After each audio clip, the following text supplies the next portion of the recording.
Hi, my name's Nick from Good Call, and today we're just going to take a quick look at how you can measure salesperson performance and how you can figure out whether salespeople are going to work out.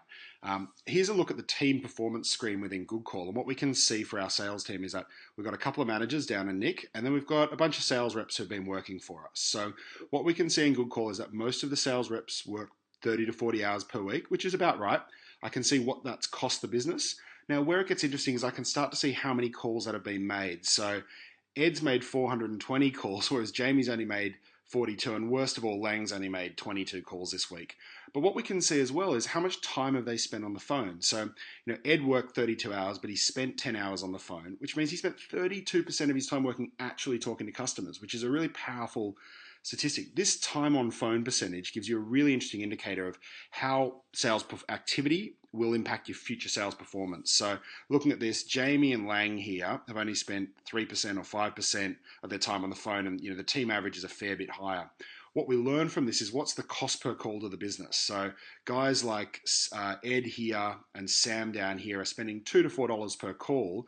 $87 per call is a bit of a joke, really. But what really becomes important is how often are they converting? So how many new conversions are they happening through the system? What's the cost per acquisition? Now, if you look at the two managers, typically managers or your VP of sales will set the benchmark for what can be achieved. So 30 to 40% conversion from managers is pretty good. Managers tend to know the product well, tend to be able to handle objections better. And we can see here their cost per conversion. So 20 to 30 bucks, give or take, is a great conversion rate.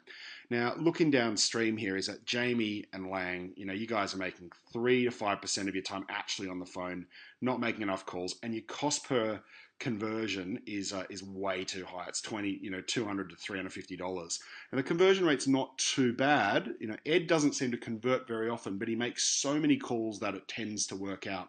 And this cost per conversion is the ultimate truth for sales teams, because that's what you're trying to get. Is you're trying to acquire customers as profitably as can be.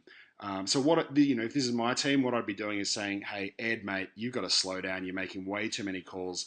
Let's get you a little bit more confident. Let's get you talking more. Let's getting you converting at a higher percentage to even drive that cost per conversion down further. What I'd be doing is getting rid of, we've got to get rid of Jamie and Lang here. I mean, that's an abomination of a performance rate. If you're prepared to invest in your team, you might train them a little bit further to see whether you can get that up. But this is a great example in this screen about how, by tracking the statistics, you can very quickly figure out whether salespeople are going to work out. And if you start to see this over, week 1, week 2, week 3 of new salespeople who start, you can figure out whether they're going to work out within week 1, week 2, week 3, rather than, months as it may take you right now. So again, thanks for your time. Hope this is interesting, and have a great day.